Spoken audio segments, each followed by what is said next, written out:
और चलिए अब एक बड़ी खबर आपको बता दें, मुंबई में एनसीपी की अहम बैठक है। थोड़ी देर में अजित पवार के आवास पर यह मीटिंग होगी। एनसीपी के कई बड़े नेता इसमें शामिल होंगे।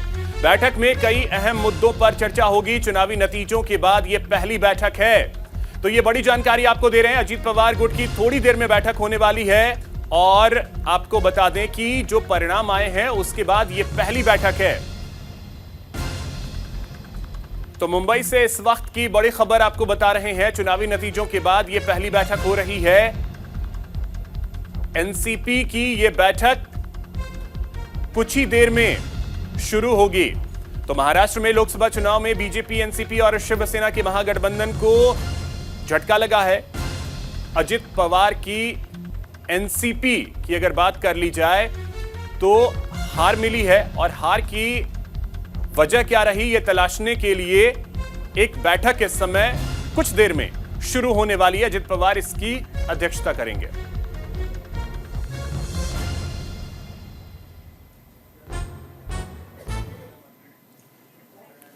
तो इस हार पर देखिए, अजित पवार की पार्टी मंथन करने जा रही है। चुनाव में एनसीपी को महज एक सीट मिली है। अजित पवार ने यह बैठक बुलाई है। हार को लेकर मंथन किया जाएगा कि क्या कारण रहे हार के। अब देखिए, आपको बता दें कि सभी विधायकों को बुलाया गया है। जितने भी विधायक हैं उनको बुलाया गया है। केंद्र में एक मंत्री पद मिलने की संभावना है। और अब देखिए, खबरें कुछ छन करके ऐसी भी आ रही हैं कि जो अजित पवार गुट के कुछ विधायक हैं वो शरद पवार के संपर्क में हैं। इस वजह से अब वहां सरकार बचाने की भी चुनौती है।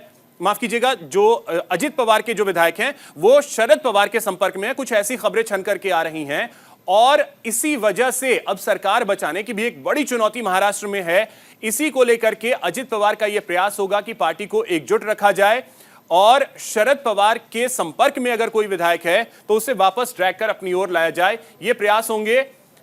तो हार को लेकर एनसीपी का यह मंथन कुछ ही देर में शुरू होने वाला है।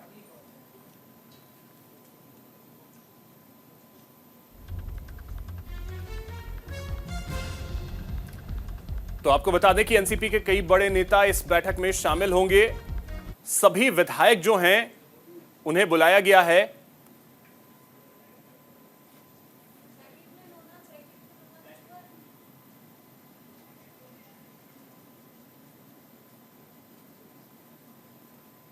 तो मुंबई में एनसीपी की एक बड़ी बैठक अब से कुछ देर बाद होने वाली है। अजित पवार ने यह बैठक बुलाई है। एक और बड़ी खबर आपको बता दें, शपथ ग्रहण को लेकर बीजेपी ने तैयारी शुरू कर दी है। आपको बता दें कि एक बड़ी बैठक जेपी नड्डा के आवास पर चल रही है इस समय। इस बैठक में अमित शाह, राजनाथ सिंह शामिल हैं। बीजेपी के कई वरिष्ठ नेता इस बैठक में शामिल हैं। मंथन के बाद कई नेताओं पर गाज गिर सकती है। तो यह बड़ी जानकारी आपको दे रहे हैं, जहां आपको बता दें कि यह बैठक जो है वो इस समय चल रही है जेपी नड्डा के आवास पर, जहां यह मंथन हो रहा है शपथ ग्रहण को लेकर के, शपथ ग्रहण की तैयारियों को लेकर के।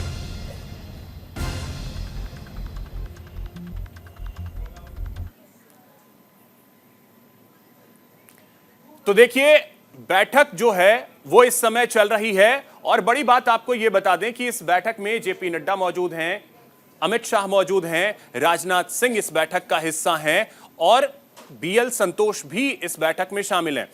अब आपको इसमें यह भी बता दें कि इस बैठक का मुख्य मकसद एक तरीके से कहें तो यह पता करने की कोशिश होगी कि कैसे यह हार मिली, खास करके उत्तर प्रदेश में, और साथ ही साथ जो शपथ ग्रहण होना है उस शपथ ग्रहण को किस तरीके से भव्य बनाया जाए, किस तरीके से बड़ा बनाया जाए, यह प्रयास होगा।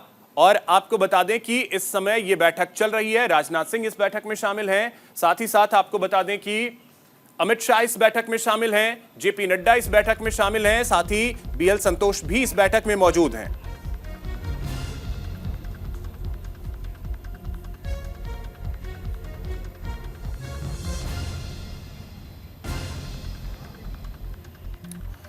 तो तो इस वक्त हमारे सहयोगी आनंद हमारे साथ जुड़ रहे हैं अधिक जानकारी के साथ। आनंद, क्या जानकारी बैठक चल रही है?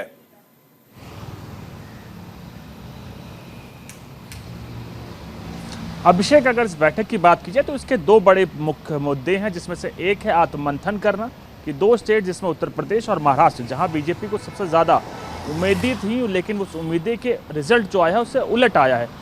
अब बीजेपी उसको लेकर आत्ममंथन कर रही है कि कहाँ क्या कारण है जिसके चलते उत्तर प्रदेश में उसको सपा के से हार का सामना करना पड़ा। उसके साथ साथ महाराष्ट्र, जो कि बीजेपी की कहीं ना कहीं एक बड़ी उम्मीद महाराष्ट्र से भी थी, वहाँ पर भी इंडिया गठबंधन आगे रहा।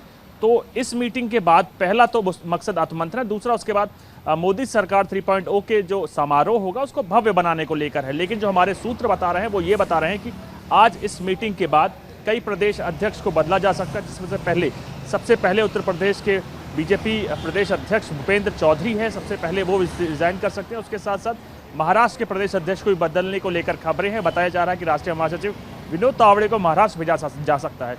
सरकार के ऊपर भी गाज गिरने वाली है। कई मंत्रियों के साथ डिप्टी सीएम को भी बदलने को लेकर बात चल रही है। चाहे आप राजस्थान की बातें की जाए, चाहे महाराष्ट्र के डिप्टी सीएम देवेंद्र फडणवीस ने पहले इस्तीफे की पेशकश कर दी है। उत्तर प्रदेश से भी एक बार फिर मंथन किया जाएगा।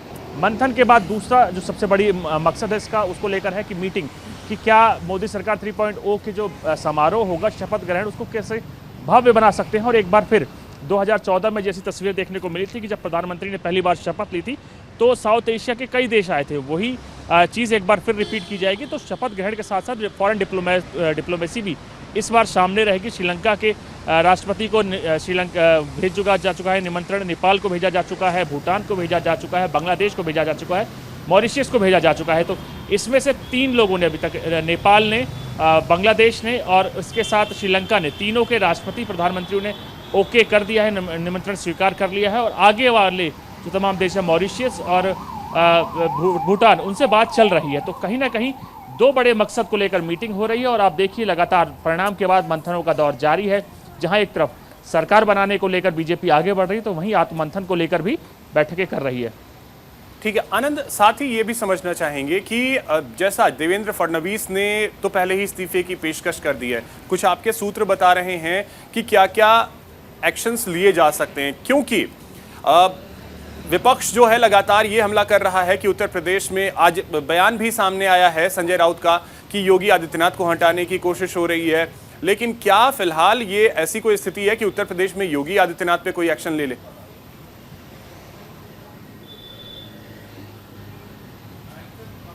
देखिए, अगर बात की जाए प्रदेशों की तो आपने देखा कि डिप्टी सीएम महाराष्ट्र के देवेंद्र फडणवीस ने पहले रिजाइन के लेकर पेशकश कर दी है।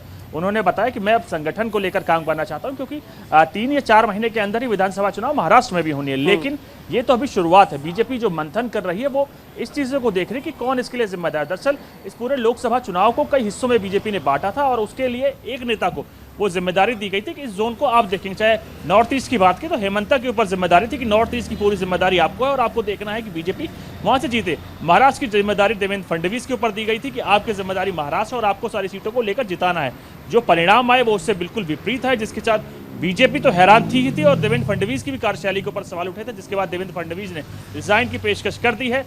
लेकिन देवेंद्र फडणवीस से पहले प्रदेश अध्यक्ष पे गाज गिरनी बताई जा रही है कि विनोद तावड़े को, जो कि राष्ट्रीय महासचिव हैं, उनको वहां भेजा जाएगा और संगठन को नए तरीके से फिर एस्टैब्लिश किया जाएगा, क्योंकि विधानसभा चुनाव भी बहुत बेहद ही पास है। और देवेंद्र फडणवीस की बात की तो उन्होंने खुद बोला है कि मैं रिजाइन करना चाहता हूं क्योंकि मैं संगठन में काम करना चाहता हूं। तो अब बीजेपी महाराष्ट्र में विधानसभा चुनाव को लेकर चल रही है। और उत्तर प्रदेश की अगर बात की, जहां बीजेपी को सबसे ज्यादा उम्मीदें थी, भूपेंद्र चौधरी जो कि प्रदेश अध्यक्ष हैं यूपी के, उनका रिजाइन आज या कल में हो सकता है। कहीं ना माना जा रहा है कि पूरी गाज भूपेंद्र चौधरी के साथ साथ बाकी कई मंत्री हैं, उनका भी नंबर लगा हुआ है, गाज कभी भी गिर सकते हैं। लेकिन सबसे बड़ी बात यह है कि पहले प्रदेश अध्यक्ष बदल जाएगा, उसके बाद बाकी आगे कार्रवाई की जाएगी। एक और जो मुद्दा है शपथ ग्रहण को लेकर के किस तरीके से तैयारी हो सकती है? 2014, 2019 भव्य तैयारियां, इस बार किस तरीके की तैयारी?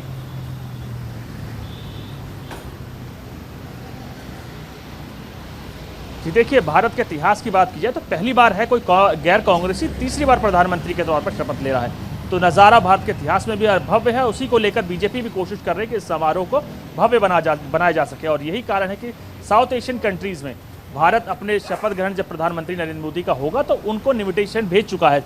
श्रीलंका के राष्ट्रपति की बात की जाए, रनिल विक्रमसिंघे, उन्होंने इन्विटेशन एक्सेप्ट कर लिया है और उन्होंने आने को लेकर भी हामी भर दी है। भूटान की बात की जाए, भूटान को इन्विटेशन भेजा जा चुका है और उसके साथ इन्विटेशन पे स्वीकारता को लेकर अभी तक अप्रूवल नहीं मिला है, लेकिन बताया जा रहा है कि लगभग फाइनलाइज हो चुका है कि वहाँ के राजा आएंगे। बांग्लादेश की बात की जाए तो बांग्लादेश की प्रधानमंत्री शेख हसीना ने भी इन्विटेशन भेजा जा चुका है, उन्होंने अपनी हामी भर दी है। तो वहाँ से बांग्लादेश से भी आएंगे। नेपाल को प्रचंडा को, जो कि प्रधानमंत्री हैं नेपाल के, उनको इन्विटेशन दिया जा चुका है और उनकी तरफ से भी हामी भर दी गई है। मॉरिशस को भी बुलाया जा रहा है और उसके साथ साथ कोशिश की जा रही है कहीं ना कहीं इस समारोह को भव्य किया जा सके और भारतीय जो डिप्लोमेसी इस दिनों हावी है और कहीं ना कहीं एग्रेसिव है, तो उसी का एक और नज़ारा देखने को मिलेगा। चीन की तरफ भी बताया जा रहा है कि इन्विटेशन भेजा जाएगा किसी की प्रेजेंटेशन, कि किसी को आने को लेकर इनवाइट किया जाएगा, कि चाहे प्रधानमंत्री हो चाहे शी जिनपिंग हो, जिसको लेकर लगातार बातें की जा रही है। आने कौन आएगा वो देखने वाली बात है, लेकिन पे नजर बना के रखिए, बैठक से क्या कुछ चीजें निकल करके आती हैं ये देखना बड़ा दिलचस्प होगा। फिलहाल बहुत शुक्रिया आपका तमाम जानकारी के लिए।